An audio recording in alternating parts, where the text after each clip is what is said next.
We're live. College football week 16. How is that for a Carter impression, Connor? Is that pretty good? Beautiful. Hypothetical, yeah. Week 16, yeah. We're joined by Mark in Philly, resident Notre Dame fan. Mark in Philly from the Tough Cover Radio Show. Mark, how you doing today?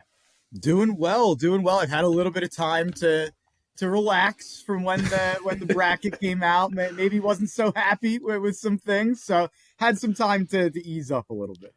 For sure. We finally have the college football playoff bracket. As you can see, no Carter today. I am the fill-in host. I guess Connor would be co-hosting as well. Just kind of a preview for what we're going to do here.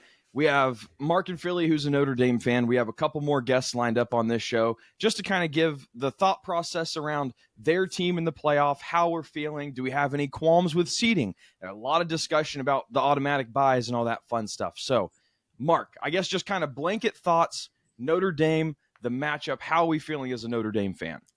The season's over, unfortunately. You have to go to Atlanta in round 2 to play Georgia.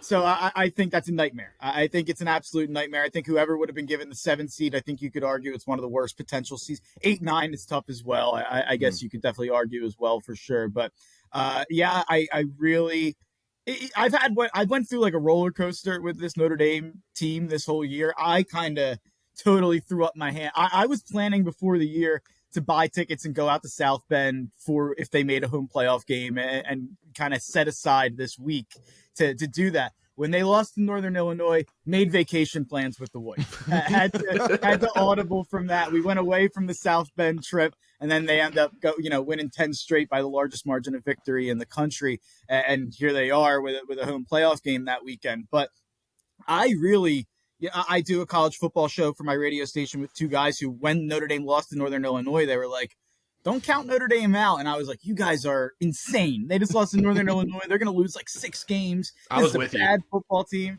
I can't believe the turnaround that they did. And Marcus Freeman's talked about, they needed that to happen. So I went from being all year long, and even week 10, week 11, when it felt like before a lot of chaos and some losses and that top 15 happened, I was the one putting my hand up like, are we sure Notre Dame should be over all these 2-loss SEC teams and over all these teams with that Northern Illinois loss? But as more teams lost and as Notre Dame continued to pummel teams like Army and other teams that they face, you start being like, well, the committee's putting us 6th or 7th already, and then this team lost and this team lost. And then to the point where before the conference championship weekend, you get put 4th. Number 2 and 3 lose, and you don't move up. That's seems insane to me. Like that doesn't seem like how it should work. Here, so I read through all of your posts, or most of your posts. I actually thought you were talking about Alabama SMU at first because I mentioned under one of them. I think Connor and I had this conversation before you loaded in here. It seems like with the SMU situation and now this situation where Penn State and Texas lose their conference championship games, they don't really want to penalize that, which I think is probably a fair precedent to set. The precedent doesn't really matter because it seems like we have. By the way, huh? Who was setting the precedent, leading the committee? It's my guy, Ward Manuel. My guy. I wonder why Michigan's AD would want the Big Ten championship loss to not mean anything for the future as a precedent. But Mark, it's the SEC too. It's not just a Big Ten isolated incident. And now, we don't need to get into a big argument over this. I think a simple solution. Directed at Michigan. Yeah, sure. I have no room to talk. You're not an Ohio State fan. That's the only fan base I have any power over. Congratulations, by the way. Thanks, Mark. Unbearable. We don't need to get on it on here, but we're so in their head. Anyway, we have an Ohio State fan on later in the show. The precedent that they seem to be setting is that these conference championships, you lose it, you're not going to get penalized that much. And I think you're exactly right. Penn State, what a draw. Like Texas having Clemson and Arizona State, I don't know if I would want to play Arizona State right now, but it is a pretty easy draw. But Indiana, that's not that's for not a first round awful matchup for first round. And then Georgia with probably no Carson Beck. Is that better or worse though? Yeah, I don't know if that's positive. Yeah, but to me, all the Boise, Arizona State, Clemson, SMU, Indiana, you could argue how you want to rank those teams and who's the most dangerous. They all kind of go into the same boat of like favorable to me, like whether that be the first round or the second round. And Notre Dame, great first round opponent with Indiana, coming to Notre Dame. They're a large favorite for a reason, although I guess most of the games have pretty similar spreads. But it's about the second round. And even if you were going to play Georgia in New Orleans, maybe, or not in Atlanta. That's kind of the death knell. So Notre Dame should win their first game. I feel pretty confident in that, but I have absolutely no confidence that they can compete with Georgia. I think they're going to be a touchdown plus underdog in that game, given the fact that it's in Atlanta. So my question, Mark, we touched on it with the conference championships. Obviously, teams are not going to be penalized for losing, as it seems right now. What's your opinion on Notre Dame just coming on down to join the ACC, and you'll probably be a top 3 seed in the ACC every single year, no matter what, in the conference title game more years than not? What's your thoughts on that? Because I feel like that's the path with the 12-team playoff if you want to guarantee a shot every single year, or at least a better seed. Yeah, 100%. I wanted it done by 4:00 on Sunday once we were put in the 7th seed. Like I'm done with being an independent, and I kind of love not being in a conference. I kind of hate you root for your conference, and then you get in these arguments and you start defending your rivals in these Twitter debates, and I hate it. Like I really think a lot of the conference, I don't want to kink shame for any conference people out there, but I kind of hate a lot of the arguments that go on Twitter involving conferences defending each other, and going after each other. And I've always kind of liked being on the outside of that and being on the fray of that. And obviously they're able to get more money with NBC. There has been rumors in the past that the ACC's been more, well, obviously they have a relationship with the ACC and they're in it in basketball, and they have the schedule agreement for football. But it's almost, the ACC's been more willing to maybe let them keep the NBC deal or get another deal on their own. Whereas if you go to the Big Ten or the SEC, you're folded in to whatever their TV deal is, and they are never going to do that. So everyone says the Big Ten always. People bring up the Big Ten. It's the ACC if it's ever going to happen. Now, I think the concern that Notre Dame has with that is the ACC going to die in the next 3 years or whenever? I have a concern about that too. That's the concern, and I think that's probably what Notre Dame's weighing. The getting screwed potentially yesterday because of not being in a conference, or joining a conference that then goes down in flames. I would say if the conference goes down in flames, just go back to being an independent after that. Yeah. I don't know what the problem is. So I'm right there with you. I never really wanted to join a conference, but after yesterday, I want it done by this afternoon. So a lot of conference talk here. We talked about how the champions don't seem to be getting docked that bad. Some of the conversation online is about the format of the playoff. Obviously, the seeding is a little bit flawed, being the first year. Conference champions getting automatic buys. You have the Notre Dame incident. You have Penn State, who has a great draw when they lose their conference championship game. Mark, what are your thoughts on the current playoff format? And I think they're locked in for one more year with this format, and then they can change it up, I think. Do you have any thoughts on that? Should conference champion winners or conference champions get an automatic bid or automatic buy?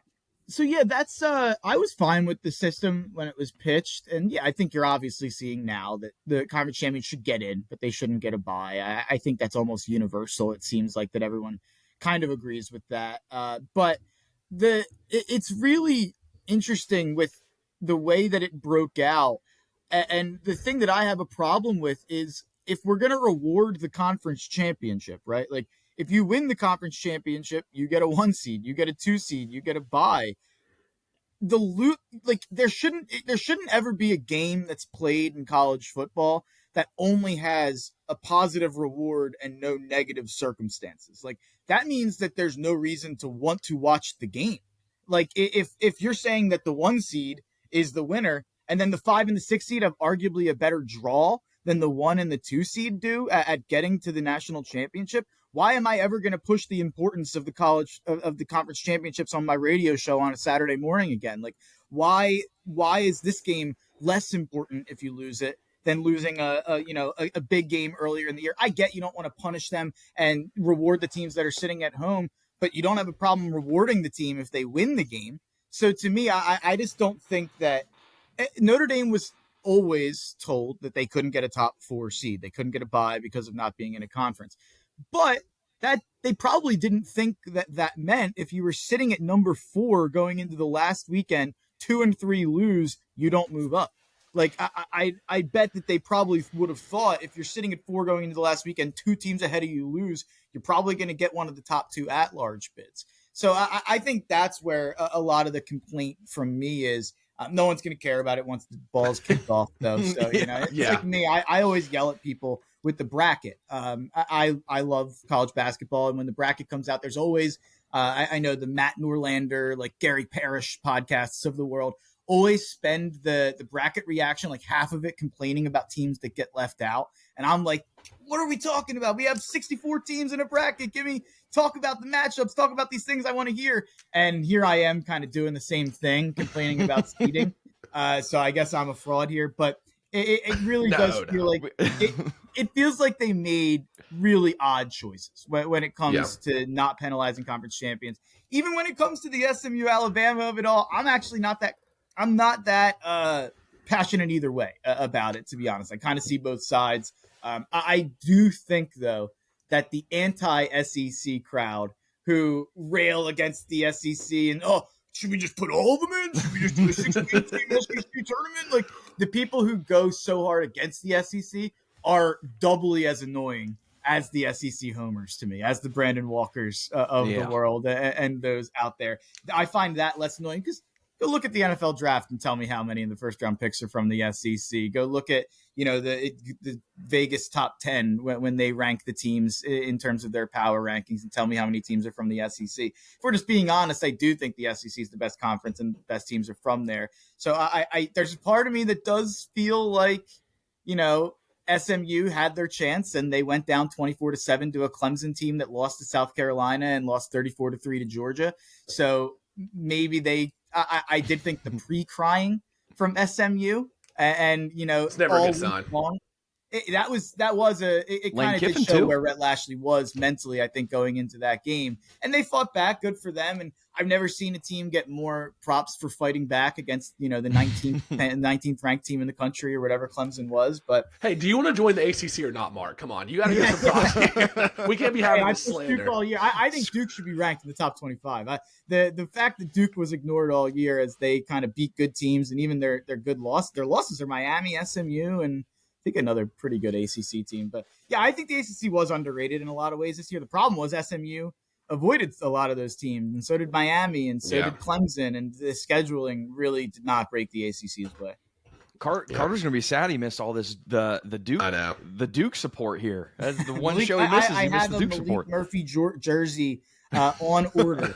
You were on Duke a lot this year. Yeah, I saw the tweets. They were my big gambling team this year. So Malik Murphy holds a special place in my heart. I want to speak real quick to what you said about the conference championships in the current format, because you mentioned the conference championship games and living in a world where if you lose a game, it actually is a bit more. I hold to the fact the bye is obviously the most important. So there is a reason to play and win those conference championship games. But let's take Penn State, for example, to where they lose. I don't think it's going to be every year we know that this is the easiest path. Right? Let's say in a fake world that we live in, Alabama gets in over SMU. All of a sudden, Penn State does not have that easy of a draw, in my opinion, because Alabama we made this case. Alabama has a higher ceiling than SMU. They surely have a lower floor, but the things that just seem to fall in place, I think it's going to get fixed with whenever we revamp this, and it's maybe automatic bids, Sankey's no longer already automatic phone, seeds. Don't worry, this won't be happening again. You did mention, you said that you think they're locked into next year. I thought that too, and then I feel like I've heard people make it seem like they can make changes this offseason. I don't understand either, but I thought they were locked in. I have seen what you saw. I think they are locked into next year, but it's like they're seeing how this is playing out, and they're going to try and do everything they can to change it. So. Yeah.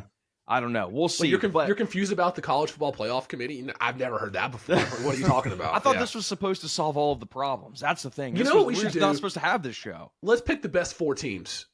We could do that. That's a great idea. What if we take the top 2 teams, we let a computer decide, we put their resumes into the computer, and we let the computer spit out who they think. Take Jeff Benson and plop down in Circus Sports. All right, Dylan. Yeah. There we go. Let the boys over at Circus Sports decide who the 12 best teams are.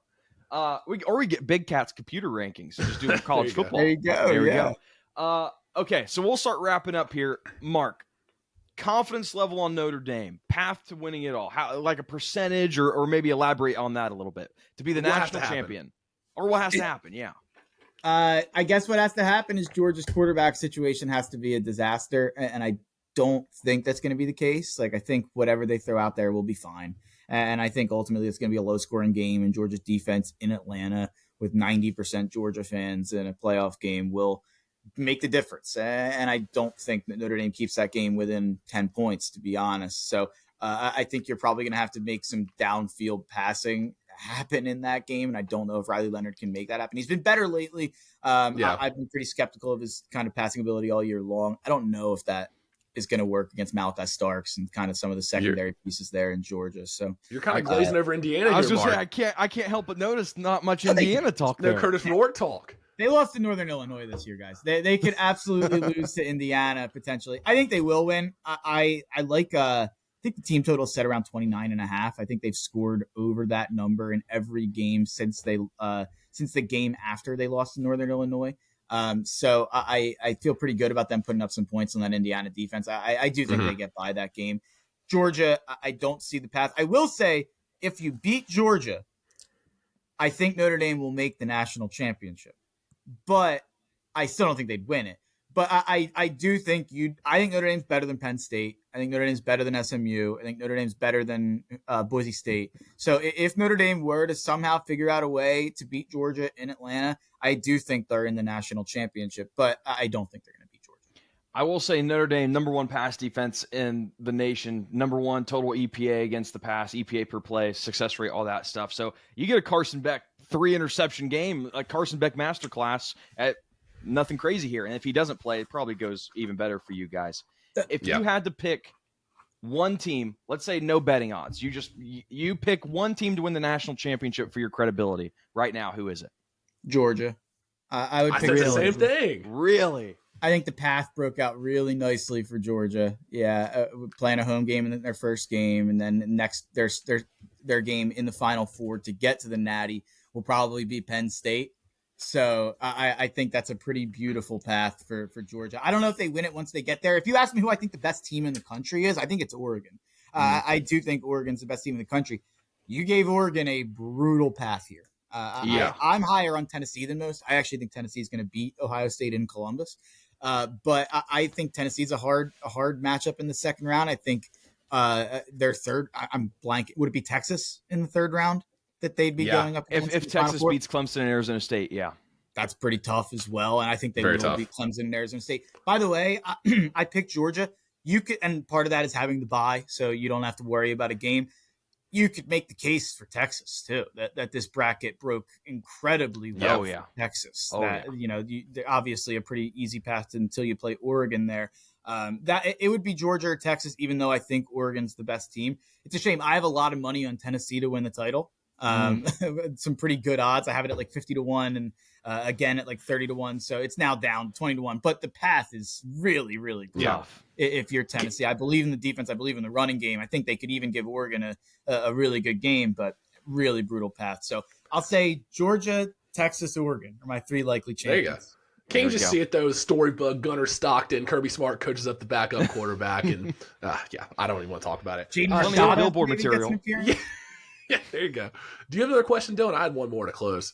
You go ahead and go with yours. All right, I'm going to ask you guys both this, and then I can give my answer too.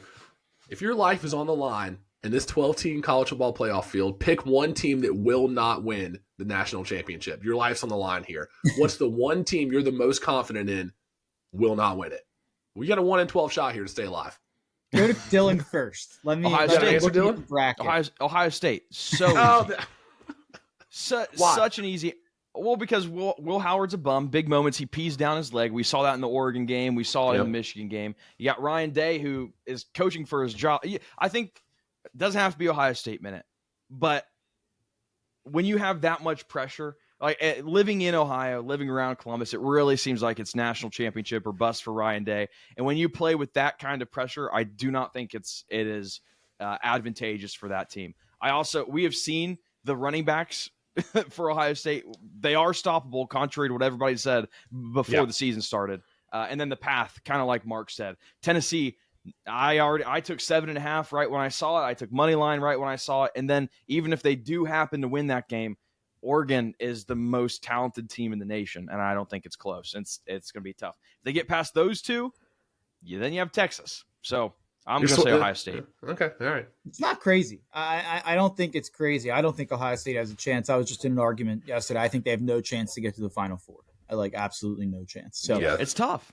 I will go with Indiana. I'll go Indiana, and that's famous last words with them playing Notre Dame, so you can air that when you lose. But, I'll go with Indiana, and part of that's like I've been harping on, and I've probably said far too many times in 15 minutes.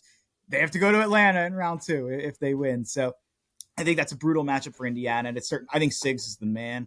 But at a certain point, it stops being about the X's and O's and starts being about the Jimmies and Joes, and I think that's probably going to Notre Dame and then going to Atlanta in 2 straight weeks, even if you can win that first game. And even after that, I don't think that they're better than Penn State. I guess they would be if they beat Notre Dame and Georgia, but I'll go Indiana. Okay, my answer was Clemson. Actually, I've been a Clemson fan all year. Between Indiana and Clemson. The run game non-existent against that Texas front 7. I just don't see a path where Clemson actually beats the Longhorns in the first round. I think that's one of the most lopsided first round matchups. And then Arizona State's beatable, but then you got Oregon, Ohio State, or Tennessee, and I don't see Clemson beating Texas and getting past that game. So. Yeah, life of the line. I think I'm going to go Clemson there to not win the Arizona State, probably the hottest team in college football. That is true. At least, media and everything. That's going to be a tough one too. So, Mark, thank you for coming on. It was great having you, resident Notre Dame fan. Follow us on X everywhere. Subscribe to us on YouTube at CarterCast at Connor. I forget yours. It's just Connor _Sparrow. Yep, at Wilkerson A. Dillon, then at Mark Henry Jr. _ Mark, thank you again. It was great. And I'm as a Michigan fan, I don't have much ill will for Notre Dame. I'm kind of late to the party, so I'll say go Irish. I don't mind that. All right. I definitely have ill will towards Michigan, but less nowadays. I think no more Harbaugh. It kind of changes things. It feels like a different era of Michigan. Yeah, when you hate on a 7-5 team, it's like you're punching down at the little kid in elementary school. It's like how much. I know you probably enjoyed last year more than this year. No. Yeah, I was gonna say it can't be much different though, right? No. We talked about this on the show. Like 1-11, beat Ohio. Yeah, it's beating amazing. Ohio State in a 3-touchdown underdog. It's the best upset in sports history. It's unbelievable. Ohio State's dead forever. They're dead. And then Mark, this is how I won the show. I'll just let you in on this. If Ohio State pulls off the most outrageous outcome and wins the national championship, I am claiming back-to-back national championship. I am claiming back-to-back national championship. So you should. I'm sure the Congress will love that. Yeah. Thank you guys for coming on. Thank you for watching.